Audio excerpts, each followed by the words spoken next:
Let me see. Hello, hello, everyone. I think I already accept you. Pam. Yes, she's here. Hello, hello. How are you? Hi, yeah, hi. Thank you so much for inviting me here. I'm so excited to talk with you and I look forward to it. Oh, I'm so excited for you to have you here. I feel like your story is very inspiring. For me, I'm sure it will be for many other women or people, anyone who will listen to this live later or now. So thank you, everyone who joined now and who will listen later. Uh, I would like you to introduce yourself as who you are. Who is Mihaela? Hi, so I'm Mihaela. Firstly, I would start with this that I'm a woman and I have spent a lot of my time focusing mainly on my mind, not on my body. So I like to study, I like to learn and just enjoy life. I'm an architect as a profession, but I have very complex medical history and condition. So while I was trying to learn how to live better and deal with my conditions, I started to learn and I basically studied. I studied in probably 5 countries overall: architecture and holistic medicine, lifestyle and nutrition in pregnancy, integrative health and medicine. So I'm really um, working on several ways, not just one. I'm co-founder of Women Academy, where we focus on women health and supporting women in owning their bodies and hormonal balances. I'm also an artist. I'm expressing myself. I've had several exhibitions here in the UK, and I think I'm a very curious person. Thank you for sharing. I know you are going through it's right I say chronic illness. Yeah, Yeah. Would you like to share your story in relation to that? my story is really long because firstly it started when I was around 11 years old with thyroid disease. And I went through a really complex and long journey to understand what was happening, what exactly was the diagnosis and the disease. And it led to another one, polycystic ovaries, which we often hear it's common, so we don't really pay attention too much. So I just kept going with my life because I was a teenager. And then the list was going long and long and long, and I'm not going to go into any details, but for many years, probably over a decade, I suffered from horrendous pain, and I was told that it is normal and normal and normal. And when you are hearing this constantly, at one point you just start doubting yourself. So although at a point I heard the diagnosis stage 4 and endometriosis, deep endometriosis, and although it could be scary and frightening, for me it was relief because finally I knew what I'm fighting against. What is the next thing which I'm having to battle? And it's just all of these diseases, they're chronic and they're never going to go away completely, but at the same time they could be managed. In the case with endometriosis, I have many other organs involved and affected by the disease, and it spread throughout the whole abdomen, and it still affects some of the quality of some of my days, but it is much better when compared to several years ago. I've had 3 surgeries in my history, and while learning how to heal myself, I think that I'm much better now, and I'm up to a point when I'm not just better. I'm ready to help others and share my knowledge because it's not just theoretical, but I've seen in how, just the magical power of how our bodies could heal. Basically. Yeah. For someone that is listening and doesn't know what endometriosis is, how can you explain it? Endometriosis is a condition. So we all have all women who have womb and endometrium. So just endometrium could be fine on endometrium like tissue could be fine in other places. More often around the womb, around the ovaries, and this is how it is could be more easily found, especially if it forms cysts, big cysts. But otherwise, it could form lesion, adhesion. It could stick organs next to each other, like especially bladder and bowel. They're firstly most affected because of just the anatomy of our pelvis and the body. So we can have it basically on any organ. I have on the bowel, I have on the diaphragm. It could grow in the liver, the heart, everywhere basically. So instead of having this tissue coming out of our bodies, it just goes up in the abdominal area, and if there are small lesions and cells, it may not be easily detected. Also, the effect, the severity, and also their size could vary depending on the menstrual phase. So sometimes they may be less visible, sometimes they may grow bigger, and it's really, it could, well, generally it takes up to 12 years to be diagnosed with this condition here in the UK. So during these years, you know that something is not okay. Yeah, but you don't know exactly what it is. You don't know what it is. You're asking for lots of appointments. You are seen by specialists and by gynecologists. It's not like you stay at home and you're just normal. This is how it should be. Just you're a woman, just period pain. But first, it shouldn't hurt as much. And then when I say pain, just imagine something which is debilitating pain, which is affecting your life. But also you can't stand, you can't walk, you can't climb stairs, you put your shoes on, you're vomiting constantly, you can't sleep. So it's not just pain. It's horrible. It's horrendous. And still many of us, we reach a point when we start doubting ourselves and say, well, maybe this is how it should be. So probably one of my messages will be, it shouldn't hurt. We shouldn't feel, if we feel pain, this is not normal. And don't you ever let anybody say it is normal. That's a good message to share, because I guess I don't suffer for that, but if I put myself in the shoes of someone that could be going through that process, not knowing what you have in your body, it could also be frightening. It could be like, oh, what is wrong with me? Yeah. You know, it keeps you in that mentality that something is wrong with you, when in reality, maybe you don't have the information. Exactly. And not just this one. The severity of this disease is it's massive, and often it leads to deficiencies in different minerals, vitamins. It just reorganizes the whole hormonal picture in your body, not just estrogen and progesterone, but also cortisol, testosterone, and lots of things. So many women, as much as one in every two suffer with some kind of mental health issue because of maybe panic attacks, it may be borderline disorder, it may be ADHD. There are just so many options, and still they're most likely to give some treatment and support for the mental health condition, which is a symptom in these cases, often, most of the times, rather than having help and treating the core of the issue, not just the symptoms. So it's very common to have serious mental health issues while you're suffering with pain. Just pain is too much. The hormones are out of any balance. You're suffering from lots of deficiencies, and you can't cope. Yeah, in your experience, how do you cope with your mental health? At the moment, I think I'm really fine. I had very dark periods when I just didn't want to continue like this. I didn't see a point to wake up on the next morning if I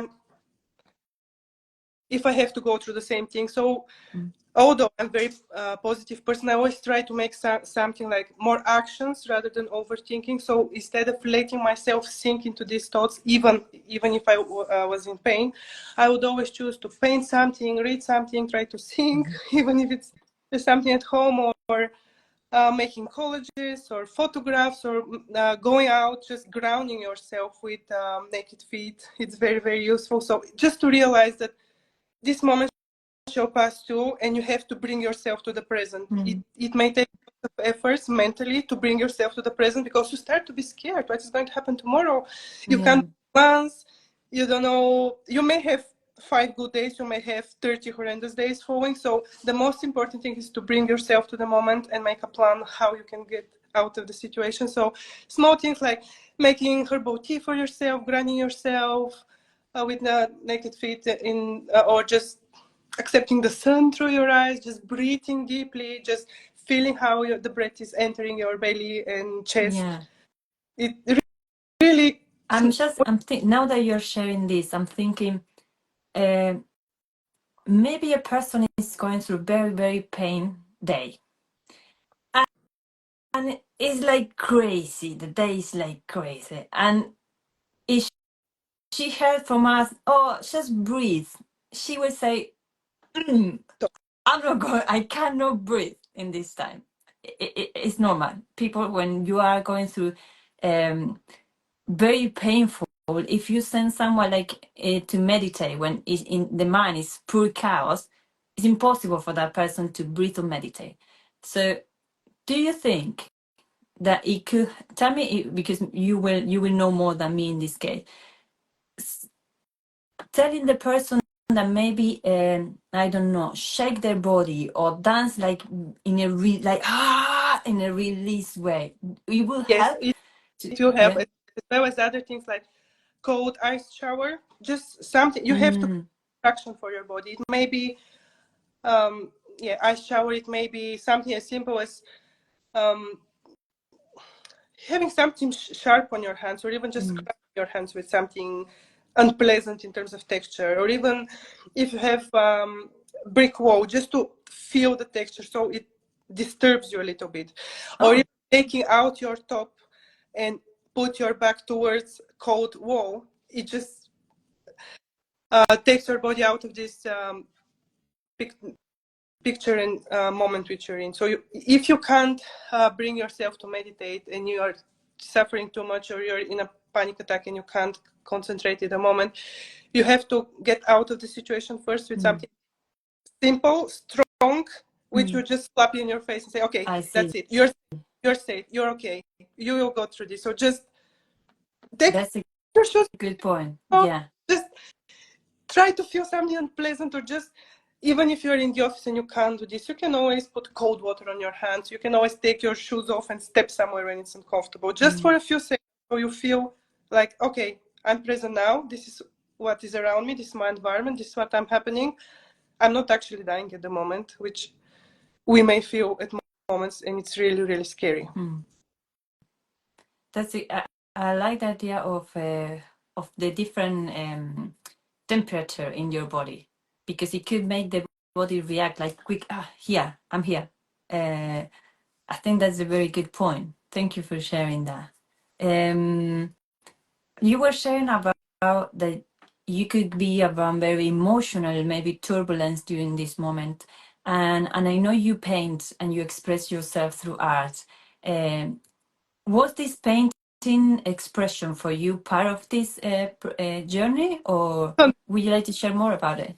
Yeah, 100%. It's part from my. I have always loved painting and expressing myself. I went through different styles while I was learning different styles with different even teachers when I was a teenager.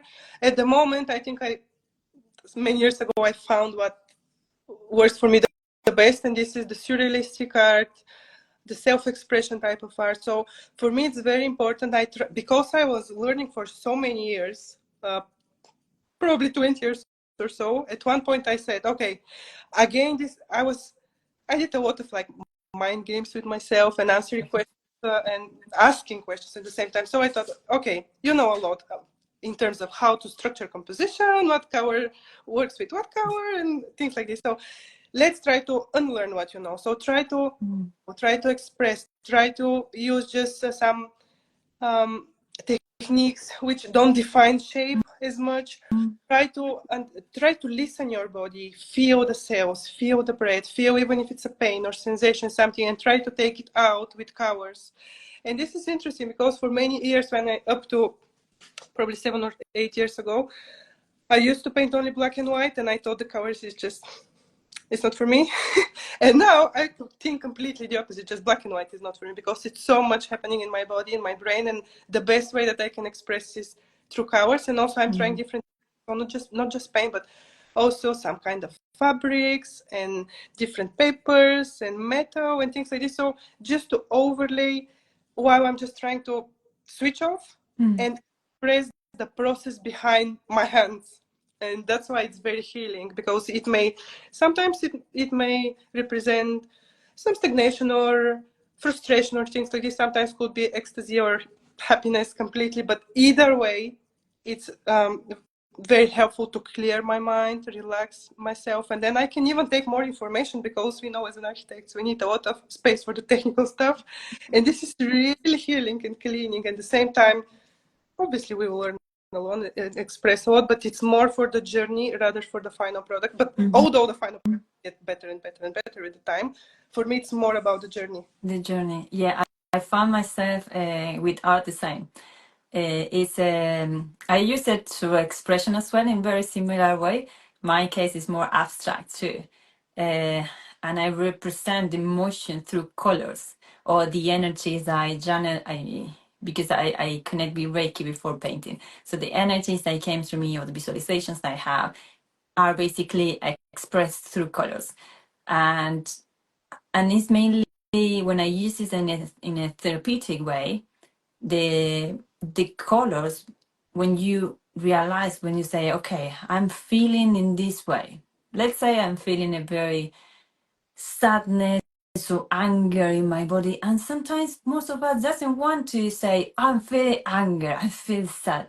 Because it's not well seen by society. So if you say today to someone that is not close to you or you don't feel comfortable, you're not going to say to a stranger, I feel super angry and I'm super. No, you're not going to say that. And you don't have to either. But with the expression, using the painting, you can express that through colors. Yeah. And maybe you just take a brush and say, ah, yeah, that's it. It's what you needed today, maybe. And you create art, you transmute it, you take it out of your body, that expression, that emotion, and you capture in a painting. And that painting also, so then you can use it as a meditation, as a way to reflect on that emotion or to transmute that emotion. So I think our art is beautiful way, at least for me, to transform or to see in front of me what I'm feeling.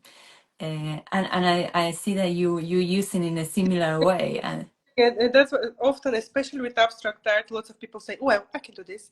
It's not about doing the same thing. It's about letting it go in your specific way as you feel it with whoever you are. It's very easy if you have something already done to say, oh, really, what's the point of this? And especially in the abstract art where we are expressing ourselves, we often hear this.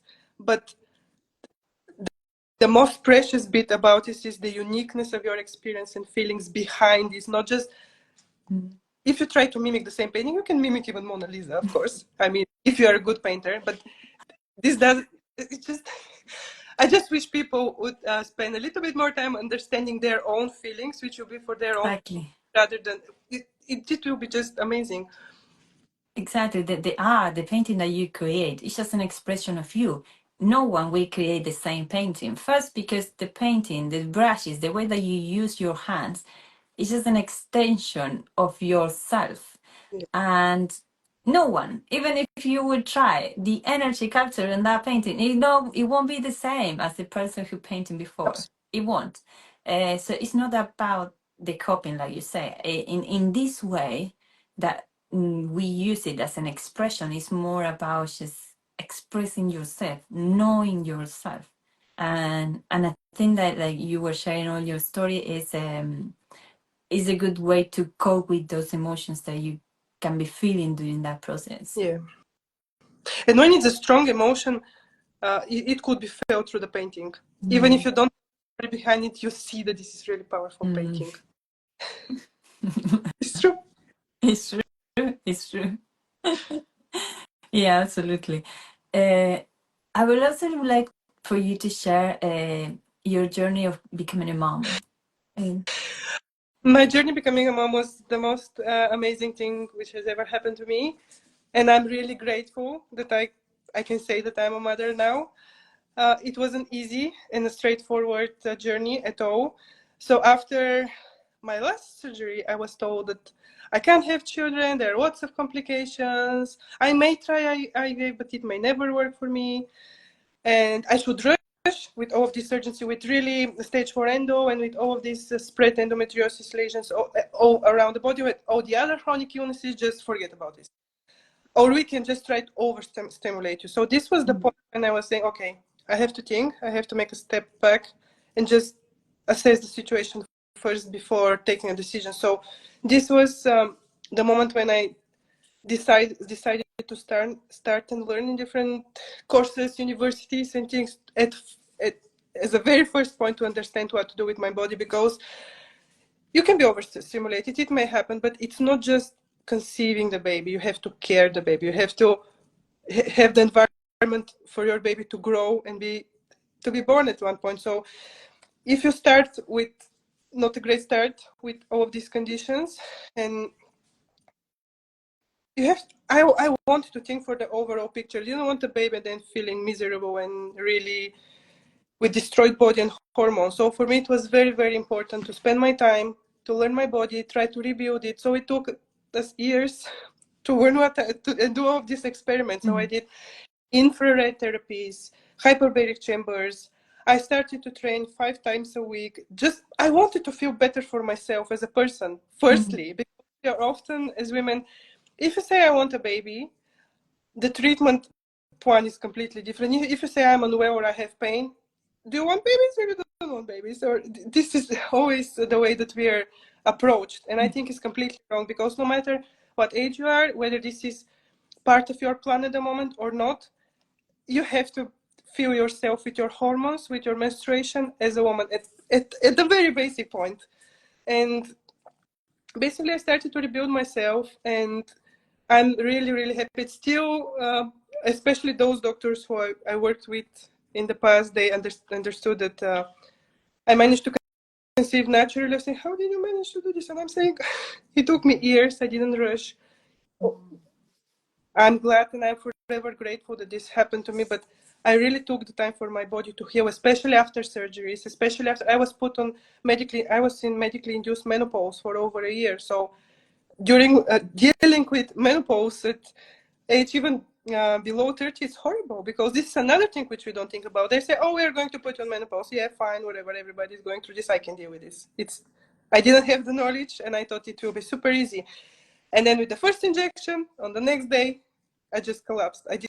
I didn't know how to do very basic things. I couldn't even walk, and I just thought, okay, this is not as easy. So having my body under stress for years, it made sense for me that I will need years to rebuild myself. That's why often, if we suffered from conditions like this, if we had surgeries like this, you can't expect your body, if it suffered for 10 or 20 years, you can't rebuild yourself for 3 months, no matter how you want the baby or not. You have to be patient if you want to rebuild your whole body for the overall picture. Because as women, we have to think how to push menopause as far away as possible, not have it at 40, but after 50, 55, 60. Even some women have amazing stories. So my journey to my baby went through many years of learning my body, relearning my body again, listening to all of these symptoms and little sensation which it gives me before it becomes huge escalation or a big issue. Just to know what is happening now, how I'm feeling now, just distressing a little bit. And the key thing was to live my life based on my cycle. Depending on which phase of the cycle am I would decide how much energy I would spend, how much work I will work, how much efforts I will put in this situation, whether I will need more rest or not, when I'm more active to create some social activities or engage with people, and when I have to hide in my cave. And when about estrogen and progesterone, probably I don't want to make it too like, let's keep the energy, but it's I just want to say that estrogen is the hormone which picks. Just we can make it. We can say probably that it's something like our ego. So it makes us to be loud and to scream and mix with other people and create social activities. And progesterone is the hormone which some people compare and some authors compare with cave.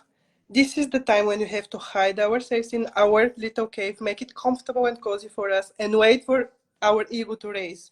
So we can't live our life constantly with the same kind of efforts and exhaustion as a stress.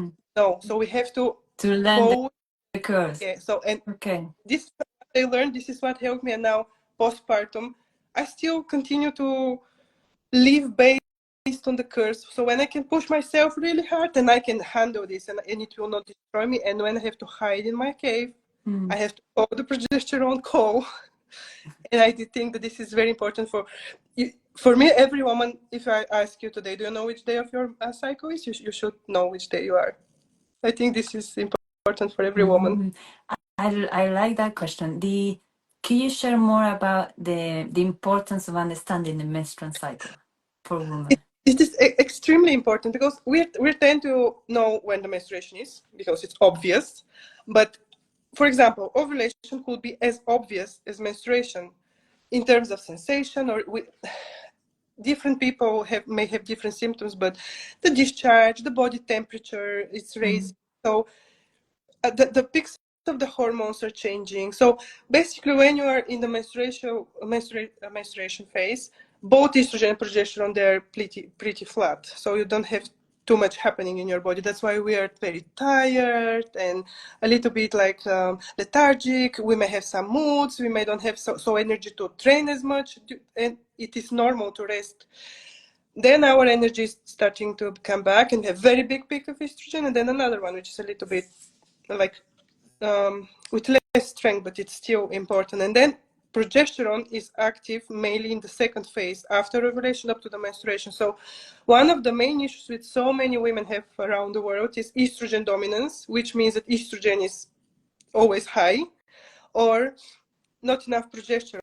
So even with endometriosis, this is something which we have to look at and establish what is the situation and know how to deal with this. But if you are trying constantly, especially as ambitious and intelligent women, which we all are, we may beat ourselves to keep up to a standard every single day, regardless of who we are. And this is even picking up our estrogen even more and even more and even more. And it's just endless cycle. And then the next cycle, you're not really 0, 0. Your estrogen is still there. And it's not just in the blood, it could be in the tissue. And then we become overexcited. You can really see from even the behavior of certain women where they have high estrogen or not, because it could be a gift and it is very important to have it, but it could be a curse if we don't know how to manage it and how to detoxify. It's very important to detoxify estrogen when we don't need it as much in the second part. When progesterone, basically a lot of healers and authors, they call it the mother of the hormones, because we need progesterone to if for example, if we are going to have a baby and the ovulation was successful and we had conceived, then you need a lot of progesterone for this embryo to attach to the womb. So especially in the late luteal phase, we again have to rest and hide and use this energy if for a pregnancy, if it is going to happen. But if it is not going to happen, your body is preparing for this period. So even in the luteal phase or the second part of the luteal phase, more activities like reflection, mood-based art, or some kind of mindfulness movements, or doing different colleges or activities which are more suitable for us as women. While during ovulation we can make performance art, we can gather lots of people, we can show ourselves how cool we are, we feel more beautiful, we feel amazing, we feel I want to show myself, I want to speak about my things. While in some moments you feel, oh no, not today, I just can't. You're fine, but you're not really, you don't bother. And it's really important not just realizing what is happening, but to plan your schedule and your calendar in advance. So if you know your ovulation will be, just plan something wild, plan a big project, plan something which you really like and you have the strength and energy to do it. But in a month time, just don't plan too many things. Stay at home, probably walk in the nature, something gentle. And it may sound as a lot of work, but it's not, because in the moment when you learn your body and you know that if you had hard for example, PMS, or your period was not as great, this means that you overdid something on your previous month, not cycle, the whole month. So you overworked yourself, or you overstressed yourself, or you didn't sleep enough. The sleep is the same thing with the sleep. So you may need 10 hours around menstruation, you may be fine with 6 around ovulation. You may lift 50 kilograms around ovulation, you may not lift 20 around menstruation. So following, we're nature, women are nature. We're water, it's not like men's clock is 24 hours clock, so they're very concentrated and strong in the morning. They maybe get a little bit distracted in the afternoon, like 4 or 5 o'clock, when they start to all discuss, what happened yesterday, how was the weekend? So they start to be more chatty, but we can't keep up to their 24-hour clock, because it's our clocks and we have to live by them. I see. Thank you for sharing all of this information. I love it. I'm sure if someone is listening and is saying, okay, yes, but I'm working in an office every single day and I cannot just, how I can cope with these levels of say, I cannot say, okay, this month I'm going to make a project this day and the other days, let's say in 2 weeks, I'm going to rest. I cannot do that because my working experience or working time activities is different. It's like a routine. In those cases, what would you recommend, like to slow Uh, down? That Firstly, is even if you can't change your plans too much, you have to go to bed on time, or especially in the late phase. This is important. So all of the other things which may help is some distressing teas. You can still bring tea to your office.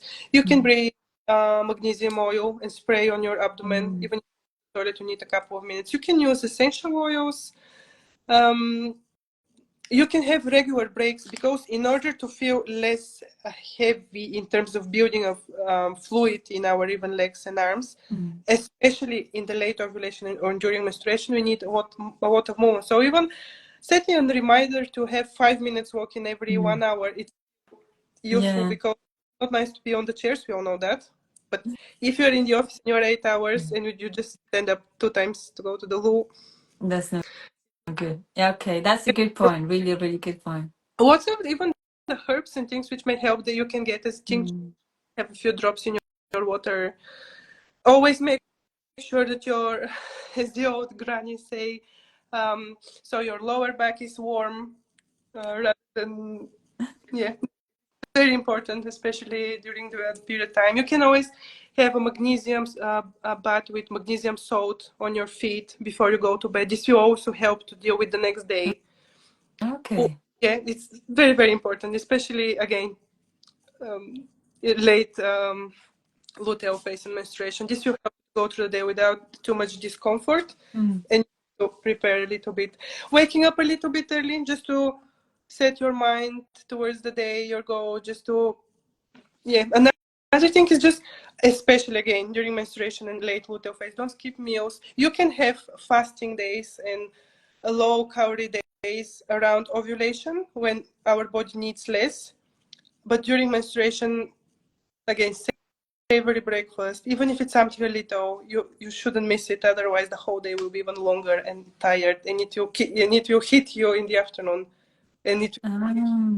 You So you say during I didn't know this one.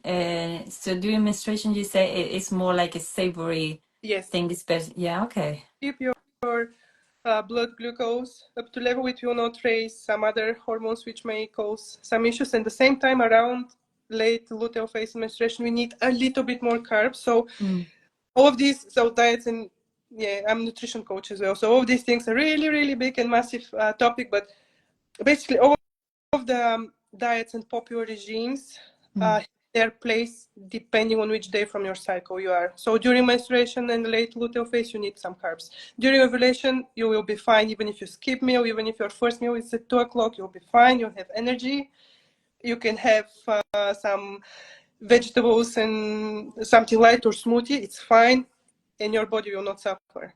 But again, it's not a constant solution, and we can't live by this constant line with what serves our body and changing. So we have to nourish it. The other thing is, again, we spoke about the temperature, the food which we eat, what it is. So around ovulation, things which will suit us are more like cold salads, cold, I mean, ambient and environment temperature. Around menstruation, we need something hot. If you can't bring a hot soup at work, you have to make at least a tea or something just to keep your body, To keep you warm. because you're losing temperature. You have to keep the temperature in order to feel comfortable. So whether you bake your food, you make soup, or you boil something, or you have a cold meal, all of them are absolutely fine. Again, depending on which phase of the cycle you are. So even if I prepare something for work in the office, although I'm not going there every day from the week, based on which phase I am, I know what kind of meal I will need and what to bring. I know. I'm going to start paying a little more attention. Yeah, absolutely. I wanted to ask you as well. I have here a couple of questions I didn't want to forget to touch with you. I think you have so much knowledge that I want to ask you everything, but I know we are limited of time. the We touch most of them, and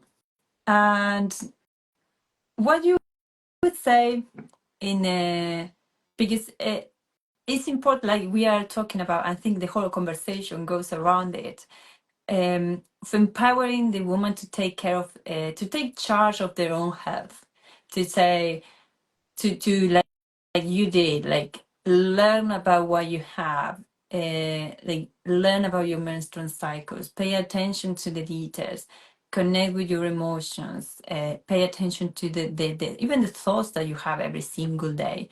And if you feel that you need to seek support, or you need to seek for someone to help you in that journey, the importance of that. Oh, this is very, very hard one, because I have very close friends and even family members who are suffering, and they can't get out of the situation. They can't get out of the situation, and this is, I will speak about this, the exact question, but more complex, because we as women, we tend to be the carers. We tend to leave ourselves the last. So you will take care of your partner, or child, or parents. You will be the last one to take the shower. You will be the last one to, you will be the one just to deal with everything. And you can't say, I'm tired. This is too much for me. I just need a break, or please help me, or just do this. Because we will accept this as a failure, not as just because of how the society puts the woman in this position of the person who should always be strong, pretty, smiling, put well together, with nice dress, with nice smile, with nice hair, with clean house, with nice job, and a good mother. And we have to know how our children are behaving, how our colleagues, what is the situation with our team. And there's just many responsibilities building up and building up and building up, and at one point we just can't breathe. It's suffocating, because we have to be perfect, and men don't understand all of these issues in a great depth, especially if we don't speak with them. But also we can reach criticism from other females as well, like, oh, I'm doing this, so it's not too much. So it's very hard to say self-centered and realize what you're needing. And it's very important to know that no matter what age you are and situation you're in, it could always be better. So for me, it was really important to know that I wanted to break the cycle, because we are all in our type of cycle, whichever it is. They're different, but it's always a cycle. So in my case, it was neglecting my body, because I achieved great things in terms of, like, intellectually, like job positions, educations, and this kind of development. But it was like 90% this bit from my development, and I completely ignored my body. I thought it was an obstacle. It was slowing me down. And then the cycle with issues and trauma and things, which I was saying, I will focus firstly just to get further developing my. And at one point I realized, if I keep going, probably will I reach some things? Yes, probably they'll be better, fine. But I have to break the cycle in order to feel well. And if you live this kind of life, even if you achieve a great thing, which you wanted to achieve, it's not satisfactory, because you always have the next one put somewhere in the future. So you start to fight for the next one. You don't enjoy the journey, and it is always about the journey. So it is important to know that no matter how much somebody loves you, they can support you, but you have to tell them how. And it's normal to say, I can't, or I need help with this bit of my life. And we have to openly share. And it's really, really important for me just to encourage women and to say that we all feel like this, just not all of us are talking like this. And again, let's speak about this cycle and hormones. It's not constant. I'm sure that even women who feel that they can't do this, or they're failing, or they're failure, or they're not pretty enough, this is not a constant thought 365 days in the year. There's some days you think, I did this very well. I managed this at work perfectly. My house is so pretty and well organized. Best job ever. And I'm so proud of myself. Or I had this nice gathering. I did it. It was fine. So it will pass. And this would be my advice. If we want to make a step forward in owning our bodies and understanding ourselves, bodies, and we should make these brave steps during ovulation. when we are more strong and we can make a plan. And if you're feeling down, or we are suffering with something, or pain or menstruation, just it's okay to put everything on pause and say, I will rest one day, I will rest tomorrow, and I will keep following the biggest plan. After 3 days it will be fine. We don't need to sort out everything today, and it feels like we have to, but we don't. Yeah. We have so many years. Just make these steps towards owning yourself when you're brave and when your hormones are supporting you to do this, not when you are exhausted and it's Yeah, that's a really good. It's part of knowing yourself, like we yeah. were talking before. It's part of knowing your own body and your times. And it's good also to mention that this is not something that you will learn from one day to another. Mm. Because we live in this society now that everything, oh, no. Take a pause, relax. It will take you years maybe to learn about it. But it's good to start. It's good to take the first step and say, okay, today I'm going to read a book about my menstrual cycles. And I'm going to learn how to understand my body. And I'm going to take maybe, I don't remember now the name of the book I was reading, but it's teaching you about your menstrual cycle and how you can understand your body. And she recommends 6 months until you understand your body. 6 months minimum, minimum to know how to read your body. So Yeah, and very basic things like moving more, exercising more, walking more, sleeping on time, because we tend to be on our phones until midnight or later. No, you can't heal your hormones if you don't sleep enough. We have to nourish our bodies with different herbs and teas and meals, but homemade, with the right ingredients at the right time, not just grabbing something from the supermarket because you have 15 minutes and it's something even, I don't know, sweet or something which will even escalate your issues. Just sometimes the most simple things are the most helpful. Like we all know that, for example, vitamin D is one of the most deficient vitamin in the world, and especially here in the UK when it's like darker throughout probably the whole year.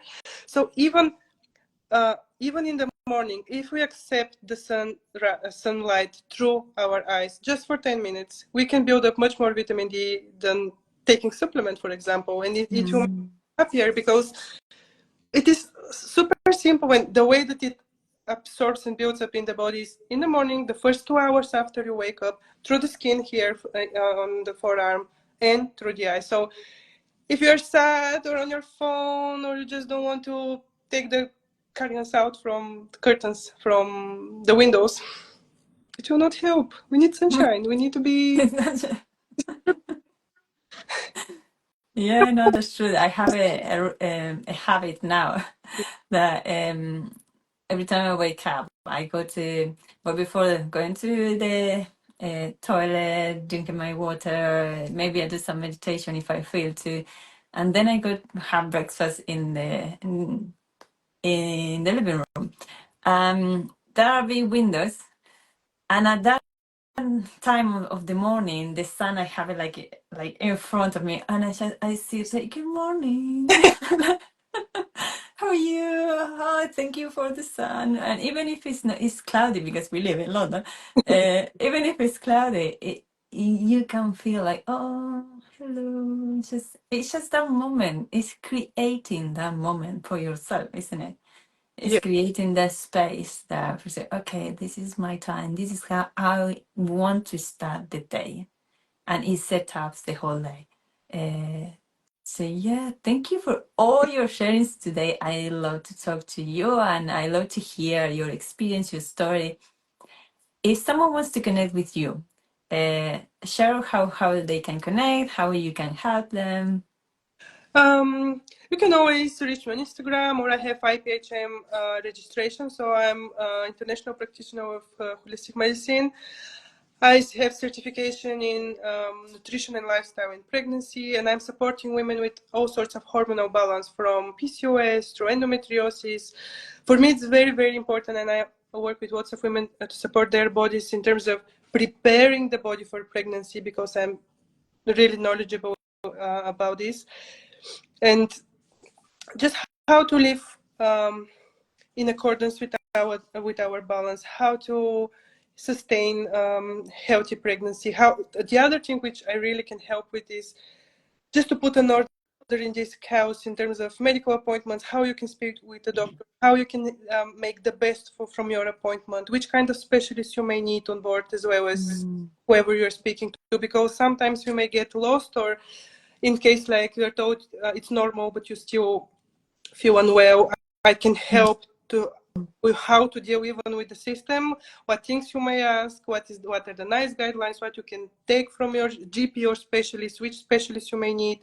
Another thing which is I'm really I think experiencing is also egg quality, which is important, not just for the purpose of conceiving, but for the purpose of feeling as a fulfilled woman, how we can take care of our ovaries, eggs, difference between reserve and quality. It's also very important. So I have a professional account in IPHM where I'm registered with them, and we can also talk about so many other things. I'm also art therapist. I can help you go through an issue, and even if you just want to speak with somebody just who has this experience, and I can just give you a little bit of support and hope that it will be okay and you can get through this journey and you're not alone. Just for me, this is the most important. It may be scary, it may be sad, but we are a community of very supportive women, so you're not alone, and I'm really here to help you in whichever way you think is good for you, or if you don't know what is good for you, I can help and give you lots of advice. Thank you very much for sharing. I'm sure people will love to be in contact with you. And as to close this container, would you like to share like a phrase or inspiration for anyone who is listening? Probably the phrase which I really love to say is that things like this, they take time.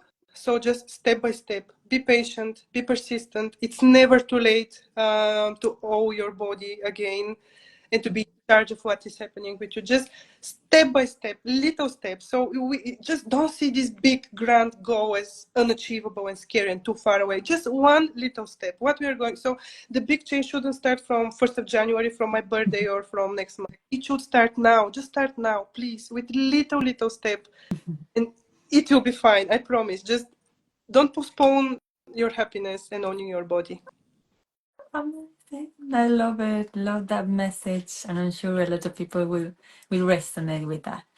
Thank you very much, Mihaela, for this time together. I love our conversation. I'm sure we may have more because I really So I like the for you to share more about the eggs. I think that's oh, I want to hear more about that. So thank you very much. Thank you everyone who was joining today and who will watch later. So yeah, thank you everyone. Have a lovely Thank day. you so much. Thank you. Thanks. Bye bye.